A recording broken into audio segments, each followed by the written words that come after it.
யூடியூப்பில் வீடியோ பார்த்துட்டு இருக்கும்போது ஒரு வீடியோ பார்த்துட்டு இருந்தாங்க. அதில் வந்துட்டு என்ன ஒரு கொஷின் கேட்டிருந்தாங்கன்னா, இந்த மாதிரி டிவோர்ஸ் ஆன பொண்ணையோ பையனையோ வந்துட்டு நீங்கள் அக்செப்ட் பண்ணிக்கலான்னு கேட்கும்போது, அந்த வீடியோவில் வந்து சில பேர் வந்துட்டு அவங்க ஒப்பீனியன் சொல்லியிருந்தாங்க. இந்த மாதிரி எங்களுக்கு இதெல்லாம் இஷ்யூஸ் கிடையாது அப்படின்ட்டு. பட் ஆனால் நம்ம வீடியோ பார்க்கும்போது ஒரு கமெண்ட் செக்ஷன் ஒன்று பார்ப்போம்ல பார்த்தீங்களா, அந்த மாதிரி நான் கமெண்ட் செக்ஷன் பார்க்கும்போது ஒருத்தர் மட்டும் கமெண்ட் போட்டிருக்காரு. அந்த கமெண்ட் போட்டதை வந்துட்டு நான் உங்களுக்கு இதில் காட்டுறேன், பாஸ் பண்ணி வச்சு பாருங்கள். பட் எனக்கு தெரியல சீரியஸாக எத்தனை பேர் இதை வந்துட்டு என்னோடய வீடியோஸ் ஆர் ஷார்ட்ஸ் வந்து பார்ப்பீங்கன்னு தெரியல.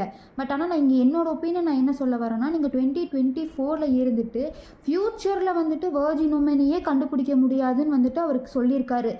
அதில் கொஷின் என்ன கேட்டிருக்காங்க, போத் மேல் அண்ட் ஃபீமேல் தானே கேட்டிருக்காங்க. ஸோ இதில் என்ன வர்ஜினிட்டிங்கிறது இது பேஸ் பண்ணி தான் இருக்காங்கிறது எனக்கு தெரிய மாட்டேங்குது. ஏன்னா எத்தனையோ பேர் சின்ன வயசுலேருந்து அப்யூஸ் பண்ணப்படுறாங்க. அப்போ அவங்களுக்குலாம் வர்ஜினிட்டி போயிடுச்சு.